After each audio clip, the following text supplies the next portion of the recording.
Bismillahirrahmanirrahim. Alhamdulillahi rabbil alamin. Nahmaduhu wa nasta'inuhu wa nastaghfiruh. Wa na'udzu billahi min shururi anfusina wa sayyiati a'malina. May yahdihillahu fala mudilla lahu wa may yudlil fala hadiya lahu. Ashhadu an la ilaha illallah wahdahu la syarika lahu. وأشهد أن محمدا عبده ورسوله لا نبي ولا رسول بعده اللهم صل وسلم على نبينا محمد وعلى آله وصحبه أجمعين اللهم إنا نسألك علما نافعا ورزقا طيبا وعملا متقبلا اللهم أنت ربي لا إله إلا أنت خلقتني وأنا عبدك وأنا على عهدك ووعدك ما استطعت أعوذ بك من شر ما صنعت أبوء لك بنعمتك علي وأبوء بذنبي فاغفر لي فإنه لا يغفر الذنوب إلا أنت يا أرحم الراحمين آمين يا رب العالمين. Hadirin hadirat, Bapak Ibu jemaah yang dirahmati Allah. Assalamualaikum warahmatullahi wabarakatuh. Alhamdulillah, kita memuji dan bersyukur kepada Allah Subhanahu wa taala karena Allah tidak bosan-bosannya memberikan nikmat kepada kita semua. Dari bangun tidur sampai detik ini sudah berapa banyak nikmat Allah yang kita pakai, baik ketika kita dalam keadaan taat maupun ketika kita dalam keadaan maksiat, kita selalu memakai nikmat Allah Subhanahu wa taala. Salah satu nikmat Allah yang wajib untuk kita syukuri yaitu nikmat pagi hari ini kita dapat kembali berkumpul untuk mengkaji sirah Nabi Muhammad sallallahu alaihi wasallam. Perjalanan hidup manusia yang paling kita cintai, manusia yang kita harapkan syafaatnya kelak pada hari kiamat. Kita berharap semoga dengan kajian ini cinta kita bertambah kepada Rasulullah sallallahu alaihi wasallam sehingga kita ringan melaksanakan sunnah-sunnahnya. Amin ya rabbal alamin. Hadirin hadirat jemaah rahimakumullah, pertemuan sebelum ini masih ingat kita bahas tentang apa? Hijrah ke Habasyah. Sebagian kitab sirah Nabi setelah pembahasan hijrah ke Habasyah, pengarangnya membahas tentang pemboikotan. Tapi sebagian kitab sirah yang lain sebelum masuk pembahasan pemboikotan umat Islam yang dilakukan oleh orang kafir Mekah, ada juga pengarang kitab sirah Nabi yang membahas tentang Islamnya Umar bin Khattab. Karena dikatakan dalam riwayat yang sahih bahwa Umar bin Khattab Islam ketika kaum muslimin hijrah ke Habasyah untuk yang kedua kalinya. Karena hijrah ke Habasyah kan terjadi dua kali. Yang pertama 16 orang ya. Kemudian yang kedua kurang lebih 80 orang sahabat Nabi yang hijrah ke Habasyah. Nah, di tengah-tengah sahabat Nabi sebagian mereka ada di Habasyah. Disitulah Umar bin Khattab kemudian menyatakan Islam di hadapan Rasulullah sallallahu alaihi wasallam. 3 hari sebelum Umar bin Khattab masuk Islam, ada tokoh Mekah juga yang masuk Islam dan ini juga disegani, yaitu paman Nabi sallallahu alaihi wasallam. Namanya siapa? Hamzah. 3 hari sebelum Umar masuk Islam. Tapi kita tidak bahas Hamzah pada pagi hari ini. Yang akan kita bahas adalah Umar bin Khattab. Kenapa penulis sirah Nabi banyak membahas tentang Islamnya Umar bin Khattab? Karena Islamnya Umar bin Khattab ini memberikan pengaruh yang sangat besar kepada Islam dan kaum muslimin. Dan nanti kita akan pelajari Bapak Ibu bagaimana pengaruh itu sangat besar bagi kaum muslimin ketika Umar ibn al-Khattab masuk dalam agama Islam. Baik. Yang pertama, sebelum kita masuk kepada bagaimana kisah heroik ajaib tentang Islamnya Umar bin Khattab, terlebih dahulu kita akan sejenak melihat bagaimana profil Umar bin Khattab pada masa jahiliyah. Umar bin Khattab, yang lebih tepat sebenarnya Al-Khattab, tapi biasa dalam terjemah dalam bahasa sehari-hari kita menyebutnya Umar bin Khattab. Yang lebih tepat pakai Umar bin Al-Khattab bin Nufail bin Abdul Uzza bin Riyah bin Qurtah bin Razah bin Adi bin Lu'ay Al-Qurashi Al-Adawi. Jadi Umar ini termasuk suku yang paling mulia di kota Mekah, dan sukunya sama dengan Rasulullah, yaitu suku Quraisy. Nasabnya bersambung kepada Nabi Muhammad, bertemu pada kakek Nabi yang bernama Lu'ay, ya, yang bernama Lu'ay. Jadi nasab Umar ini bertemu dengan nasab Rasulullah di kakek Nabi yang bernama Lu'ay. Termasuk suku yang paling mulia di kota Mekah, yaitu suku Quraisy. Usia Umar lebih muda 13 tahun dari Rasulullah, karena Umar lahir 13 tahun setelah tahun gajah. Dulu kan tidak ada kalender, ya. Belum ada kalender di zaman Nabi SAW. Maka yang dijadikan sebagai patokan adalah peristiwa besar, dan orang Mekah menganggap saat itu peristiwa besar bagi mereka adalah hancurnya Raja Abraha, pasukan bergajah, yang kemudian diabadikan oleh Allah dalam Al-Quran surah Al-Fil. Nah, sehingga apabila mereka ingin membuat ukuran waktu, yang dijadikan patokan adalah peristiwa itu. Nah, ketika mereka misalnya mau berdagang atau mau berjanji dengan orang, mereka berkata, ya kira-kira 1 tahun lah setelah tahun gajah. Nah, jadi dijadikan patokan oleh mereka, sebab dulu memang belum ada kalender. Kemudian sosok Umar bin Khattab, ia adalah seseorang yang berperawakan tinggi, ya, badannya tinggi, kepala bagian depannya botak.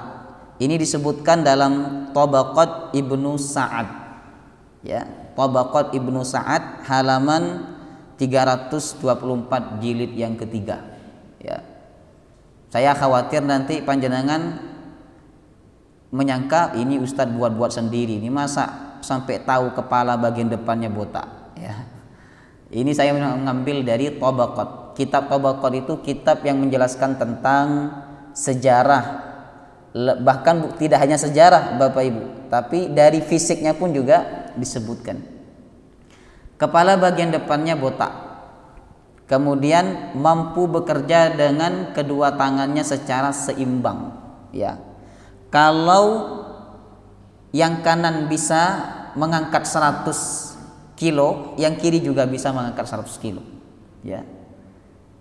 Ini kuatnya tangan Umar bin Khattab, tidak hanya yang kanan, yang kiri juga demikian. Matanya hitam dan berkulit kuning, giginya putih bersih dan mengkilat, karena memang Umar, apalagi setelah masuk Islam, ya, Umar bin Khattab salah satu sahabat yang suka bersiwak. Selalu mewarnai janggutnya, diwarnai warna merah biasanya. Nah, maka mewarnai janggut itu termasuk sunnah, karena Nabi SAW juga pernah mewarnai jenggotnya. Nah, tapi kalau jenggotnya 1-2 jangan diwarnai. Merapikan rambutnya dengan inai atau daun pacar. Umar dikenal sebagai sosok pemberani dan disegani serta ditakuti di kalangan kaum Quraisy. Memang sejak kecil, sejak muda Bapak Ibu, Umar bin Khattab ini suka berkelahi. Ya. Memang suka berkelahi, suka bergulat. Ya. Pernah ketika ada perkumpulan anak muda, Umar bin Khattab menunjukkan kemampuannya. Dia bergulat dengan pemuda Badui, ya, pemuda yang biasa datang dari perkampungan, ya, yang ini tinggalnya di pegunungan, tentu fisiknya kuat, ya, pemuda-pemuda Badui itu. Sedangkan Umar tinggal di perkotaan. Orang kota mengalahkan orang kampung dalam bergulat, ya. Itulah Umar bin Khattab. Nah, sehingga ketika ada perkumpulan anak-anak muda, lalu Umar datang masuk kepada perkumpulan mereka. Mereka itu ketika melihat Umar pura-pura lari karena takut dipukul oleh Umar bin Khattab, ya. Jadi sejak muda memang ditakuti oleh anak muda yang lainnya. Pada masa jahiliyah sebelum masuk Islam, Umar merupakan salah satu yang membenci dan berlaku kasar terhadap kaum muslimin.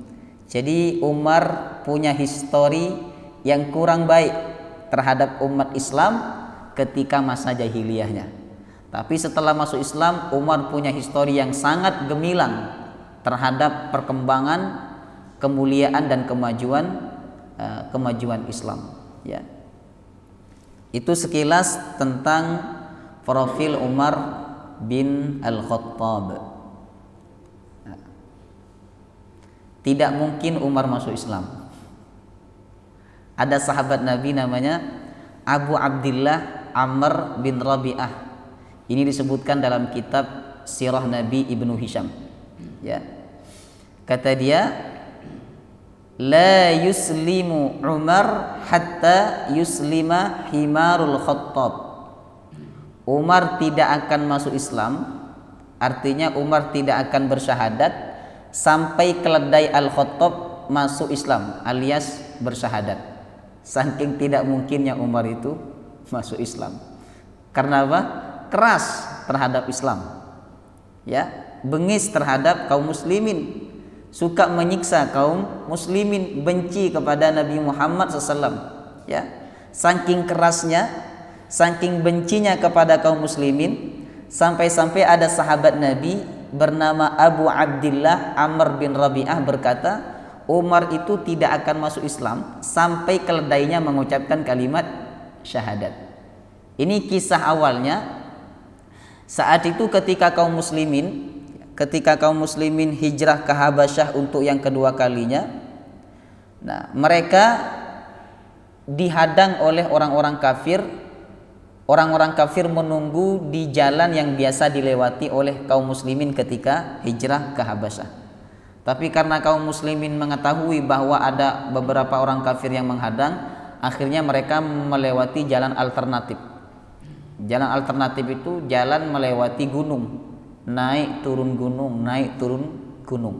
Nah, ada seorang wanita dengan rombongannya bernama Ummu Abdillah. Ketika dia turun dari gunung, tiba-tiba berpapasan dengan Umar bin Khattab. Nah, Ummu Abdillah takut disiksa oleh Umar bin Khattab. Tapi ternyata saat itu Umar tidak berbuat kasar sedikit pun kepada Ummu Abdillah dan rombongannya. Akhirnya kemudian Umar bertanya, maukah menakah kalian? Kata Ummu Abdillah, kami mau hijrah ke Habasyah. Kenapa kalian hijrah ke Habasyah? Bukankah kalian punya tempat tinggal di kota Mekah? Kata Ummu Abdillah, kami tidak mampu tinggal di kota Mekah sebab kalian selalu menyiksa kami. Kalian selalu berbuat kasar kepada kami. Semoga Allah memberikan jalan keluar kepada kami. Kemudian dalam pikiran Umar, ini luar biasa. Mereka mempertahankan akidahnya sampai meninggalkan tanah kelahirannya. Kemudian rela berjalan naik turun gunung. Tidak mudah, apalagi itu seorang wanita, Bapak Ibu, ya. Naik turun gunung, ini luar biasa kata Umar. Nah, disitulah Umar mulai penasaran, ingin mencari tahu agama yang disampaikan oleh Nabi Muhammad SAW.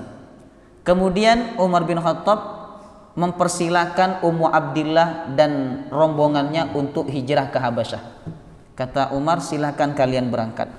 Semoga Allah bersama kalian. Jadi tidak hanya dipersilahkan, Umar juga mendoakan. Nah, setelah itu Umar pergi. Kata Ummu Abdillah, saya melihat Umar sedih dengan kepergian kami ke negeri Habasyah. Tak lama kemudian datanglah suaminya Ummu Abdillah, namanya ini Abu Abdillah Amr bin Rabi'ah. Kemudian Ummu Abdillah berkata kepada suaminya, wahai Abu Abdillah, seandainya engkau tadi bersama kami, maka engkau akan melihat sikap tidak biasa dari Umar bin Khattab. Dia sangat lembut, lunak, tidak seperti biasanya yang marah-marah, yang menyiksa, yang memukul kami. Kemudian Abu Abdillah bertanya kepada Ummu Abdillah, apakah kamu berharap Umar itu masuk Islam? Kata Ummu Abdillah, iya, saya berharap Umar masuk Islam. Sebab tadi sebelum kami berangkat, Umar sempat mendoakan kami. Kata Abu Abdillah, orang yang kau harapkan masuk Islam itu tidak akan bersyahadat sampai keledai Al-Khattab mengucapkan kalimat syahadat. Saking tidak mungkinnya, kata Abu Abdillah, Umar bin Khattab masuk Islam. Ya, ini menunjukkan betapa kasarnya, betapa kerasnya Umar bin Khattab kepada kaum muslimin saat itu. Baik, kita lanjut. Umar bin Khattab masuk Islam. Ya. Tadi sahabat Abu Abdillah berkata tidak mungkin Umar masuk Islam. Tapi siapa sangka jemaah rahimakumullah bahwa hidayah itu ada di tangan Allah. Yahdi may yasha'u ila siratim mustaqim. Allah memberikan hidayah kepada siapa saja yang Dia kehendaki. Ila siratim mustaqim, kepada jalan yang lurus. Salah satu yang dikehendaki oleh Allah untuk mendapatkan hidayah Islam adalah Umar bin Khattab. Walaupun orang-orang saat itu berkata tidak mungkin, mustahil Umar itu masuk Islam, tapi kemudian ucapan itu batal ketika hidayah Allah masukkan ke dalam hati Umar bin Khattab. 3 hari setelah Hamzah masuk Islam, Umar kemudian menyusul masuk Islam. Sebelum masuk Islam, Umar sempat terpesona dengan ayat-ayat yang dibaca oleh Nabi Muhammad sallallahu alaihi wasallam. Bahkan pernah Umar diam-diam pada malam hari mendengarkan bacaan ayat ketika Nabi sholat di Masjidil Haram. Ya. Jadi sebelum masuk Islam, Umar terpesona dengan ayat Al-Quran. Belum Islam sudah terpesona kepada ayat Quran. Kita sudah Islam berapa tahun? Apakah ketika kita mendengarkan ayat Al-Quran dibacakan kita terpesona? Tadi ketika saya sholat, panjenengan terpesona nggak dengan ayat-ayat Quran? Terpesona? Terpesona dengan suaranya apa dengan ayatnya? Terpesona jemaah rahimakumullah. Jadi Umar sebelum masuk Islam sempat terpesona terhadap ayat-ayat Quran yang dibaca oleh Nabi. Sehingga ketika malam hari pernah Umar itu diam-diam keluar menuju Ka'bah untuk mendengarkan bacaan Al-Quran yang dibaca oleh Nabi dalam sholat. Karena biasa Nabi ketika sholat malam, sholatnya di dekat Ka'bah. Ya, sholatnya di Ka'bah, jemaah rahimakumullah. Maka saat itu Umar mendengarkan bacaan Nabi dengan khusyuk. Ketika itu Nabi membaca surah Al-Haqqah. Al-Haqqatu mal-Haqqah wa ma adraka mal-Haqqah. Dibaca dengan khusyuk oleh Nabi. Kemudian Umar terpesona dengan ayat-ayat yang dibaca oleh Rasulullah. Dari gaya bahasanya, kemudian kandungan maknanya. Sehingga saat itu dalam benaknya Umar bin Khattab berkata, sungguh Muhammad itu tukang syair. Dalam benaknya, dia tidak menyampaikan secara langsung. Dia dalam benaknya berkata, sungguh Muhammad itu tukang syair. Ketika Umar bin Khattab mengatakan demikian dalam benaknya, tiba-tiba Rasulullah SAW melanjutkan surah Al-Haqqah membaca, wa ma huwa biqauli syair qalilan ma tu'minun. Al-Quran itu bukanlah ucapan tukang syair. Padahal Umar tidak menyampaikan secara langsung, ya. Hanya dalam benaknya. Tiba-tiba malaikat Jibril turun menyampaikan ayat itu, wa ma huwa biqauli syair. Umar kaget. Muhammad ini kan tidak mendengar apa yang saya ucapkan dalam benak saya. Kenapa dia bisa membantah apa yang saya katakan dalam benak saya? Berarti Muhammad ini dukun. Kata Umar, Muhammad ini dukun. Dia bisa membaca pikiran orang.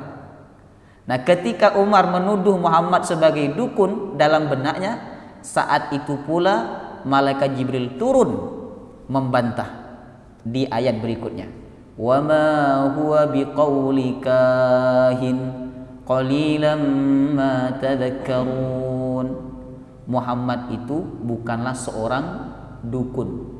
Al-Quran itu bukan ucapan seorang dukun. Sedikit sekali kalian mengambil pelajaran daripada Al-Quranul Karim. Akhirnya Umar tidak mampu menahan gejolak hatinya untuk terpesona terhadap ayat Al-Quran. Cuman saat itu Bapak Ibu, Umar bin Khattab masih tetap benci kepada kaum muslimin, ya. Kenapa Umar benci kepada Islam dan benci kepada kaum muslimin? Karena Umar menganggap bahwa ajaran yang dibawa oleh Nabi Muhammad itu memecah belah masyarakat Mekah, memecah belah suku Quraisy yang awalnya bersatu menjadi pecah dua. Satu pengikut Muhammad, yang satu pengikut agama kakek moyang mereka. Karena dianggap memecah belah, maka Umar bin Khattab tetap benci walaupun terpesona kepada ayat Al-Quranul Karim. Kapan puncak kebencian Umar bin Khattab? Puncak kebencian Umar bin Khattab adalah ketika dia menghunus pedang hendak membunuh Rasulullah Sallallahu Alaihi Wasallam. Tapi ternyata Allah menggagalkan dengan Islamnya saudara perempuan Umar bernama Fatimah. Dan pada akhirnya pun cahaya Islam masuk juga kepada Umar setelah ia membaca surah Thaha. Jadi pernah suatu hari Umar keluar sambil membawa pedang, ya, pedang yang biasa dia gunakan untuk bunuh orang, untuk berperang. Keluar di perjalanan dia bertemu dengan seorang laki-laki, ya. Lalu laki-laki itu bertanya, hendak kemanakah engkau wahai Umar? Ditanya karena keluar bawa pedang, ya. Ini pasti mau bunuh orang, kata laki-laki itu. Maka ditanya, ya, oleh laki-laki itu. Kata dia, wahai Umar, hendak kemanakah engkau? Maka Umar menjawab, saya ingin membunuh Muhammad karena agama yang dibawa oleh Muhammad telah memecah belah suku Quraisy. Kata laki-laki itu, ngapain kamu repot ngurusi Nabi Muhammad? Kenapa engkau tidak urusi saudara perempuanmu Fatimah yang telah meninggalkan agama nenek moyangnya dan mengikuti agama Muhammad? Umar kaget karena Umar tidak tahu sebelumnya. Akhirnya Umar putar arah. Yang awalnya tujuan untuk kepada Rasulullah SAW, kemudian Umar bin Khattab putar arah menuju rumah adik perempuannya Fatimah. Nah, kemudian saat itu Fatimah sedang belajar Al-Quran. Yang mengajarkannya adalah sahabat Nabi Khabbab bin Al-Arat. Jadi Fatimah dengan suaminya sedang belajar Quran, yang mengajarkan Khabbab bin Al-Arat. Umar datang. Lalu Umar memanggil-manggil dari luar, "Bukakan pintu," kata Umar, "bukakan pintu." Fatimah tahu bahwa itu suaranya Umar. Khabbab bin Al-Arat pun tahu bahwa yang datang adalah Umar. Mereka ketakutan. Sebab apabila Umar tahu bahwa mereka telah Islam, bisa-bisa dibunuh oleh Umar bin Khattab. Maka saat itu Khabbab bin Al-Arat langsung bersembunyi, cari tempat persembunyian. Di rumahnya Fatimah itu mungkin ada tempat ya, tempat persembunyian khusus ya. Khabbab bin Al-Arat bersembunyi. Ketika itu Fatimah membukakan pintu, lalu mempersilahkan kakaknya atau masnya Umar bin Khattab untuk masuk. Lalu Umar bertanya, "Benarkah kalian telah meninggalkan agama nenek moyang kalian?" Kata Fatimah, "Wahai Umar, bagaimana jika agama kakek moyangmu itu berada di dalam kesalahan, sedangkan agama yang dibawa oleh Muhammad berada di dalam kebenaran?" Artinya apa? Benar bahwa kami telah meninggalkan agama kakek moyang kami. Kami mengikuti agama Nabi Muhammad. Saat itu Umar marah. Langsung Fatimah ditempeleng. Umar itu kalau nempeleng orang, mukul orang Bapak Ibu ya, kalau tidak berdarah bukan Umar. Bukan Umar kalau tidak berdarah. Ya. Panjenengan kalau nempeleng orang pernah tidak sampai berdarah? Tidak kan? Karena panjenengan bukan Umar. Ya. Umar kalau nempeleng mukul orang kalau tidak berdarah, tidak luka dan tidak keluar darah, itu bukan Umar. Ya. Karena Umar ini sekali mukul orang langsung berdarah, ya. Nah, begitu juga yang terjadi kepada adik perempuannya. Padahal ini kan adik perempuannya, ya. Tapi ketika ditempeleng oleh Umar bin Khattab, langsung pipinya keluar darah. Nah, saat itulah Umar iba, kasihan, ya, kasihan melihat adik perempuannya dipukul sampai keluar darah. Kemudian Umar bin Khattab berkata dengan nada yang lembut, ya, "Wahai Fatimah, boleh tidak saya melihat apa yang sedang kalian pegang itu?" Kata Fatimah, "Tidak boleh. Ini lembaran suci. Ini firman Allah Subhanahu wa taala. Tidak boleh dipegang kecuali bagi orang yang suci. Kalau kamu ingin memegang ini," kata Fatimah, "kamu harus mandi dulu." Umar bin Khattab pun mengikuti arahan Fatimah. Umar mandi dulu, saking penasarannya kepada ayat Quran yang dibaca oleh Fatimah dan suaminya. Ya. Ketika Umar ingin membaca Quran surah Thaha yang dipegang oleh Fatimah, saat itulah Khabbab bin Al-Arat keluar. Nah, sepertinya Umar tidak marah lagi, kata dia. Nah, keluar Khabbab bin Al-Arat. Nah, kemudian Umar mandi. Setelah Umar mandi, baru kemudian Fatimah memberikan lembaran itu. Ya, Umar membaca dengan khusyuk, membaca penuh dengan kagum terhadap ayat-ayat yang ada di dalam Quran surah Thaha. Setelah itu Khabbab bin Al-Arat berkata, "Wahai Umar, kamu tahu tidak," apa kata Umar, "bahwa Nabi pernah mendoakan kamu masuk Islam." Luar biasa. Inilah kemudian Umar mulai terharu, ya.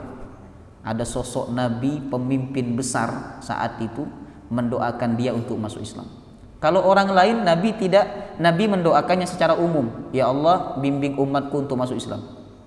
Tapi khusus Umar bin Khattab, Nabi menyebutkan nama, "Ya Allah, muliakan Islam dengan Umar bin Khattab." Kata Khabbab bin Al-Arat, "Wahai Umar, tahu tidak kamu bahwa Nabi Muhammad pernah mendoakan kamu beberapa hari kemarin agar kamu masuk Islam?" Kata Umar, "Wahai Khabbab, di manakah Nabi Muhammad sekarang? Tunjukkan kepada saya." Kata Khabbab bin Al-Arat, "Biasanya Nabi Muhammad ada di Darul Arqam. Jam segini ini biasanya beliau ada di Darul Arqam." Darul Arqam itu tempat perkumpulannya sahabat Nabi. Disitulah Nabi membina para sahabat, imannya dibina, kemudian mereka dibina untuk berdakwah. Itu tempat persembunyian Nabi dan para sahabat. Maka Umar berangkat sendirian. Berangkat, ketika sampai di Darul Arqam, ya, para sahabat melihat ada Umar datang. Ada Umar datang, kata mereka, ya, membawa pedang. Kan tadi dia berangkat ingin membunuh Nabi kan, tidak mungkin pedangnya ditinggal di rumah Fatimah, tetap dibawa oleh Umar, ya. Maka kata sahabat, ada Umar datang, sepertinya dia mau membunuh kita karena dia datang membawa pedang. Kata Hamzah, biarkan Umar itu masuk, dia kan datang sendiri. Kalau dia berani nanti macam-macam sama kita, gampang, kita koroyok Umar, kata Hamzah. Saya kan juga kuat, kata Hamzah, ya. Maka Umar dipersilahkan masuk. Ternyata ketika Umar masuk, Bapak Ibu, An-Nabi SAW meminta para sahabatnya untuk tetap duduk di tempat masing-masing. Nabi yang berdiri menyambut Umar. Wahai Umar, ada perlu apa? Kata Nabi. Ini keberanian Nabi, ya. Nabi tidak minta para sahabat untuk mendampingi beliau ketika menyambut Umar, tidak. Ya, Nabi meminta kepada para sahabat untuk duduk di tempatnya. Lalu Nabi berdiri menyambut Umar. Selamat datang wahai Umar. Ada yang bisa saya bantu, kata Nabi. Lalu Umar berkata, ya Rasulullah, aku ingin bersyahadat. Asyhadu an la ilaha illallah wa annaka Rasulullah. Aku bersaksi tidak ada Tuhan selain Allah, sesungguhnya engkau adalah utusan Allah. Langsung saat itu para sahabat bertakbir, Allahu Akbar, Allahu Akbar. Senang mereka, Bapak Ibu, ya, senang mereka. Kemudian jemaah rahimakumullah, ketika itu para sahabat senang, saking senangnya sampai mereka bertakbir. Ini adab yang diajarkan oleh para sahabat, ya. Ketika kita melihat keberhasilan saudara kita dalam urusan kebaikan, itu kita ucap takbir, bukan tepuk tangan, ya. Bukan tepuk tangan. Sebagian orang tepuk tangan. Lihat ada anak hafal Quran 30 juz umur 4 tahun. Dia baca hafalannya di depan banyak orang. Lalu dia bisa menyebutkan nomor ayatnya dan orang-orang yang menonton pun tepuk tangan. Itu bukan sunnahnya para sahabat. Sunnahnya para sahabat ketika melihat keberhasilan saudara kita sesama muslim dalam urusan kebaikan, ucap apa? Takbir. Allahu Akbar. Semua sahabat yang hadir di Darul Arqam saat itu berucap Allahu Akbar, Allahu Akbar. Lalu Nabi memeluk Umar bin Khattab. Setelah itu Umar broadcast. Tahu broadcast enggak? Langsung menyebarkan keislamannya. Nah, tapi kita lihat dulu sebab-sebab Islamnya Umar bin Khattab, ya. Yang pertama, apa yang melatar belakangi Islamnya Umar bin Khattab? Yang pertama adalah tentu kudrah Allah. Karena kuasa Allah. Allah Maha Kuasa menghidupkan bumi yang tandus, demikian pula dengan hati manusia yang keras. Umar ini kan hatinya keras, ya. Ada orang salah sedikit langsung dipukul oleh Umar bin Khattab. Ada orang tidak sesuai dengan hati beliau langsung ditegasi, dipukul, dimarahi oleh Umar bin Khattab. Tapi Allah Maha Kuasa untuk melembutkan hati manusia. Sebagaimana Allah Maha Kuasa untuk menghidupkan tanah yang tandus, demikian pula Allah Maha Kuasa untuk menghidupkan hati manusia yang keras, ya. Yang kedua, sebab Islamnya Umar bin Khattab berkah doa Nabi. Nabi pernah berdoa. Ini disebutkan dalam hadis riwayat Imam Muslim. Allahumma a'izzal Islam bi ahadil umarain. Ya Allah, muliakan Islam ini, angkat martabat Islam ini dengan salah satu dua Umar. Di Mekah saat itu ada dua Umar yang sangat ditakuti. Yang pertama Umar bin Khattab, yang kedua Amr, bukan Umar, Amr bin Hisham, yaitu Abu Jahal. Amr bin Hisham panggilannya Abul Hakam. Kalau orang Arab dulu masa jahiliyah memanggilnya Abul Hakam, sedangkan umat Islam memanggilnya Abu Jahal. Ternyata Allah kabulkan doa itu kepada Umar bin Khattab. Inilah yang menjadi sebab Islamnya Umar bin Khattab. Kemudian yang ketiga, karena mendengarkan bacaan ayat Al-Quran. Luar biasa Al-Quran itu ya. Banyak orang masuk Islam karena mendengarkan bacaan ayat Al-Quranul Karim. Sangat menakjubkan Al-Quran itu Bapak Ibu. Orang tidak paham bisa terpesona dengan bacaan Al-Quran, ya. Tidak paham mereka. Betapa banyak orang-orang itu ketika sholat di Masjidil Haram menangis mereka ketika imam baca Quran. Ditanya, Bapak paham tidak bacaan itu? Tidak. Kenapa menangis? Itulah hebatnya Al-Quranul Karim. Apalagi sampai paham. Baik. Umar bin Khattab broadcast Pak, menyebarkan, ya. Setelah Islam, Umar tidak seperti sahabat lain. Sahabat lain Islam ya Islam sudah, diam-diam, ya. Dia tidak ngabarkan kepada keluarganya, dia tidak ngabarkan kepada orang-orang kalau dia Islam. Tapi Umar bin Khattab ketika masuk Islam langsung tanya, siapakah orang yang paling membenci Nabi Muhammad? Kata Umar. Maka para sahabat saat itu menjawab, ya Umar, yang paling membenci Nabi adalah Abu Jahal. Maka saat itu Umar langsung pergi ke rumahnya Abu Jahal. Semangat Umar pergi, lalu ngedor pintunya Abu Jahal, digedor pintunya Abu Jahal. Dibuka oleh Abu Jahal. Kata Abu Jahal apa? Selamat datang wahai saudaraku, selamat datang wahai saudaraku, kata Abu Jahal. Kemudian Umar berkata, wahai Abul Hakam Amr bin Hisham, ketahuilah bahwa saya sudah mengikuti agama Muhammad, saya sudah Islam. Langsung Abu Jahal marah. Waihat, sial, kata Abu Jahal, sialan. Langsung Abu Jahal menutup pintunya dengan keras. Dar. Umar pergi. Ya, itu keberaniannya Umar. Kemudian Umar tanya lagi kepada para sahabat, siapakah orang yang paling cepat menyampaikan berita? Kalau dia nyampaikan informasi langsung tersebar. Maka para sahabat menjawab, wahai Umar, yang paling cepat menyampaikan berita adalah Jamil bin Muammar al-Jumahi. Maka Umar bin Khattab pergi mendatangi Jamil. Lalu Umar berkata, wahai Jamil, sampaikan kepada orang-orang bahwa saya telah meninggalkan agama kakek moyang saya dan saya mengikuti agama Muhammad sallallahu alaihi wasallam. Maka Jamil kemudian pergi ke Ka'bah berteriak, ya waiha, ya sabaha, kata Jamil, ya sabaha, hei, Umar telah meninggalkan agama kakek moyangnya, Umar telah mengikuti agama Muhammad. Maka orang-orang saat itu diam, mau marah takut kepada Umar. Maka mereka hanya diam.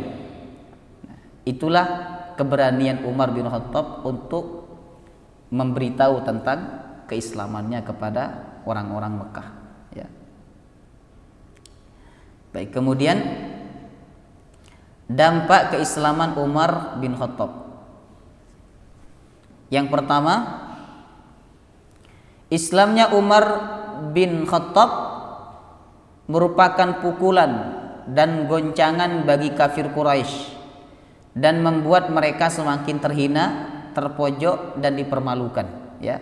Sejak saat itulah orang kafir Quraisy tidak lagi berani mengganggu kaum muslimin. Tidak berani, karena di umat Islam ada sosok yang ditakuti oleh mereka. Siapa? Umar bin Khattab. Nah, karena kafir Quraisy tidak lagi berani mengganggu, tidak lagi berani menyakiti kaum muslimin, maka nanti cara mereka untuk menyiksa kaum muslimin, mempersulit kaum muslimin, caranya adalah memboikot. Nah, insya Allah kita akan bahas di bulan yang akan datang, ya. Memboikot, ekonomi umat Islam diboikot, tidak boleh nikah dengan orang Mekah, kemudian tidak boleh belanja di pasarnya orang Mekah. Coba, tidak boleh bicara kepada kaum muslimin. Itu himbauan kepada masyarakat Mekah yang tidak mengikuti agama Nabi Muhammad. Tidak boleh bicara dengan pengikut Nabi Muhammad. Ya. Kemudian yang kedua, bagi kaum muslimin, Islamnya Umar menambah kemuliaan, harga diri dan pengaruh yang besar. Sehingga sahabat Nabi namanya Abdullah bin Mas'ud berkata dalam hadis Al-Bukhari, "Ma zilna a'izzatan mundu aslama Umar." Kami terus merasakan harga diri yang tinggi ketika Umar itu masuk Islam. Makin pede, ya. Jadi mau menampilkan keislaman itu sahabat-sahabat makin pede, percaya diri ketika Umar sudah masuk Islam. Kemudian yang ketiga, Islamnya Umar membuat para sahabat berani melaksanakan sholat secara terang-terangan di Ka'bah. Biasanya mereka diam-diam, ya. Malam-malam ketika orang kafir pada tidur, nah, barulah para sahabat itu datang ke Ka'bah untuk sholat. Tapi sejak Islamnya Umar bin Khattab, ya, saat itu para sahabat diajak oleh Umar bin Khattab dari Darul Arqam, itu diajak oleh Umar bin Khattab untuk sholat bersama-sama siang hari di Ka'bah. Luar biasa ini. Berangkatlah Umar dan Hamzah. Saat itu Rasulullah berada di antara Umar dan Hamzah. Kemudian di belakang diikuti oleh banyak sahabat-sahabat Nabi. Mereka sholat bersama-sama di Ka'bah. Tidak ada seorang pun yang marah, tidak ada seorang pun yang menyakiti, tidak ada seorang pun yang mengganggu. Biasanya Nabi kalau sholat di Ka'bah diganggu oleh orang kafir Mekah, dilempari kotoran. Kemudian mereka duduk di samping Nabi sambil tertawa. Tapi saat Umar masuk Islam dan Umar membawa mereka sholat di Ka'bah, tidak ada seorang pun yang mengganggu. Ya. Inilah dampak keislaman Umar bin Khattab bagi kaum muslimin.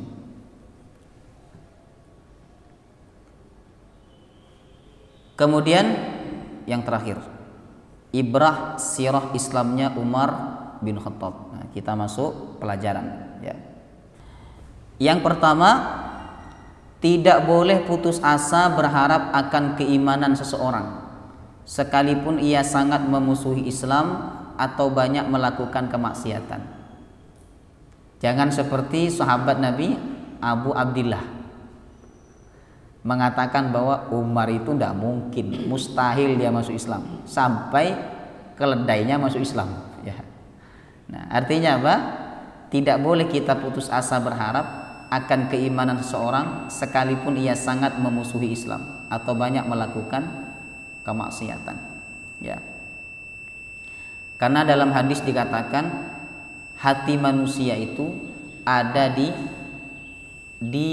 tangan Allah, baina asabi'ir rahman, berada di antara jari jemari Allah. Ya. Allah membolak-balikkan kapanpun yang Dia kehendaki. Ada orang Islam, ustadz, ya, tapi tiba-tiba kemudian masuk Kristen. Ada enggak? Ada. Siapa itu? Saifuddin. Itu anaknya kiai, Bapak Ibu. Ya, kurang apa itu? Anaknya kiai. Tapi kemudian dia masuk ke dalam agama Kristen. Kemudian ada juga orang yang sangat benci kepada Islam, tapi pada akhirnya Allah datangkan dia hidayah, lalu dia masuk Islam. Ya. Jadi jangan pernah putus asa berharap akan keimanan seseorang. Kalau kita tidak boleh putus asa atas keimanan seseorang, maka apalagi terhadap kebaikan umat Islam. Tidak boleh kita putus asa. Panjenengan misalnya punya anak yang super banget, ya, nggak bisa diatur, itu tidak boleh putus asa. Tetap berharap, tetap berdoa kepada Allah Subhanahu Wa Taala. Kemudian yang kedua, pentingnya mendoakan non-muslim agar mendapatkan hidayah. Boleh kita mendoakan non-muslim agar mendapatkan hidayah. Yang tidak boleh adalah kalau kita mendoakan agar dia selamat, diampuni dosa-dosanya. Itu tidak boleh. Nah, bolehnya kita mendoakan dua non-muslim ini hanya dalam dua perkara. Pertama, mendoakan dia mendapatkan hidayah. Yang kedua, mendoakan urusan dunianya boten nopo-nopo. Misalnya dia sakit, kita doakan semoga sembuh, ya. atau dia punya bisnis, kita doakan semoga bisnisnya lancar, tidak apa-apa, karena Nabi pernah mendoakan bangsa Romawi supaya menang atas bangsa Persia. Nah, padahal Romawi saat itu agamanya bukan agama Islam, ya. Pentingnya mendoakan orang non-muslim agar mendapatkan hidayah, khususnya bagi seseorang yang akan mempunyai pengaruh positif bagi kaum muslimin apabila dia masuk Islam. Seorang pendai hendaknya ia tidak mengandalkan ilmu dan metode semata dalam berdakwah, tapi ia juga menggunakan kekuatan doa. Ini sebagaimana yang dicontohkan oleh Nabi Muhammad SAW, ya. Banyak kisah karena Nabi berdoa akhirnya yang bersangkutan masuk Islam. Contoh lain adalah ibunya sahabat Abu Hurairah. Abu Hurairah itu ketika mengajak ibunya masuk Islam, ibunya marah. Saking marahnya sampai ibunya mencaci maki Nabi Muhammad. Akhirnya Abu Hurairah nangis lalu datang kepada Rasulullah. Ya Rasulullah, aku sudah mengajak ibuku masuk Islam, tapi ternyata dia marah dan dia mencaci maki engkau wahai Rasulullah. Ya Rasul, doakan agar ibu saya dapat hidayah. Maka saat itu Nabi SAW mendoakan, Allahumma hdi ummi Abi Hurairah. Ya Allah, Allahumma hdi, ya Allah berikan hidayah kepada ibunya Abu Hurairah. Maka Abu Hurairah pun pulang dengan senang karena ibunya sudah didoakan oleh Nabi. Ketika Abu Hurairah sampai ke rumahnya, tiba-tiba ibunya mengucapkan kalimat syahadat. Wahai Abu Hurairah, saksikan, asyhadu an la ilaha illallah wa asyhadu anna Muhammadar Rasulullah. Ya. Jadi dalam berdakwah, dalam mengajar, jangan hanya semata mengandalkan ilmu dan metode, tapi juga harus banyak mendoakan orang yang kita dakwahi. Kemudian yang ketiga, betapa besar pengaruh Al-Quran yang mulia ini terhadap hati manusia. Bahkan jin pun, sekelompok jin masuk Islam ketika mendengarkan Nabi baca Al-Quran, yang disebutkan oleh Allah dalam Quran surah Al-Jin. Qul uhiya ilayya annahu istama'a nafarum minal jinni faqalu inna sami'na Qur'anan ajaba yahdi ilar rusydi fa'amanna bih. Telah diwahyukan kepadaku, kata Nabi Muhammad, bahwa ada sekelompok jin yang mendengarkan bacaan Al-Quran, lalu mereka terpesona, kemudian mereka menyatakan iman. Makanya kalau kita mendengarkan bacaan Quran tapi tidak terpesona, kalah kita dengan jin. Karena jin itu mendengarkan bacaan Quran Nabi, terpesona, langsung masuk Islam, ya. Ini besarnya pengaruh Al-Quran terhadap hati manusia. Kemudian yang terakhir, sikap yang benar bila gembira atas keberhasilan seseorang dalam kebaikan itu dengan cara bertakbir, tidak dengan tepuk tangan seperti kebiasaan sebagian orang, karena perbuatan itu meniru non-muslim. Non-muslim di zaman Nabi ketika mereka sholat di Ka'bah, itu isinya kata Nabi, wa ma kana salatuhum illa muka'aw wa tasdiyah. Al-Anfal, ya. Wa ma kana salatuhum illa muka'aw wa tasdiyah. Tidak ada ibadah mereka itu kecuali mukaan, siulan, wa tasdiyah, dan tepuk tangan. Jadi tepuk tangan itu termasuk tasyabbuh, menyerupai perbuatan orang-orang kafir. Inilah 4 ibrah yang dapat kita ambil dari Islamnya Umar bin Khattab. Wallahu ta'ala a'lam bis-shawab. Ada pertanyaan?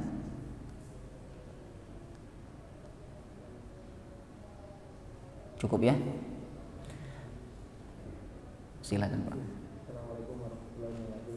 Waalaikumsalam warahmatullahi wabarakatuh. Sebelum Umar bin Khattab berarti kan Nabi Muhammad yang masuk Islam.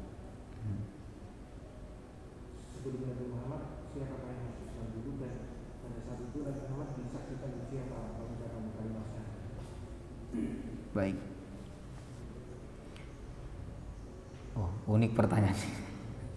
Ya. Nabi Muhammad sebenarnya sudah Islam sejak bahkan sebelum beliau menjadi manusia di dunia ini. Ketika beliau masih dalam keadaan roh, ya, itu sudah Islam. Kata beliau, kuntu nabiyan qabla Adam. Aku sudah menjadi nabi sebelum adanya Nabi Adam. Artinya apa? Beliau sudah Islam, ya. Islam ini kan pasrah tunduk kepada Allah Subhanahu wa taala. Jadi saat itu Mekah memang gelap, banyak kemusyrikan, dan agama Nabi Ibrahim saat itu hampir tidak lagi diamalkan oleh orang-orang Mekah. Maka ketika suatu kaum itu bejat, pasti Allah akan mengirimkan orang untuk berdakwah kepada mereka. Nah, saat itu yang dikirimkan adalah Nabi Rasul Nabi Muhammad SAW. Jadi yang pertama kali Islam, saat Nabi menyampaikan ajaran Islam, yang pertama kali Islam siapa? Masih ingat tak? Khadijah, istrinya yang pertama kali Islam. Apakah sebelum Nabi Muhammad ada yang masuk Islam? Ya, ada nabi-nabi sebelumnya. Ya, Nabi Isa, Nabi Musa, itu mereka membawa ajaran Islam, ya. Tapi kalau ditanya adakah sebelum Nabi Muhammad persis, ya, yang masuk Islam, lalu mereka bersyahadatnya kepada siapa? Bersyahadat itu Bapak Ibu sunnah disaksikan oleh orang sunnah. Tapi kalau panjenengan ada orang non muslim bersyahadat dengan sendirinya tanpa disaksikan oleh orang lain, la ba'sa, tidak apa-apa, itu Islamnya sah, ya, sah. Kenapa sunnah dipersaksikan? Supaya kaum muslimin tahu bahwa dia sudah Islam. Nah, tapi tanpa dipersaksikan pun kalau dia serius dengan kalimat syahadatnya, maka dia sudah dianggap Islam. Wallahu taala alam. Subhanakallahumma wa bihamdika asyhadu an la ilaha illa anta astaghfiruka wa atubu ilaik. Assalamualaikum warahmatullahi wabarakatuh.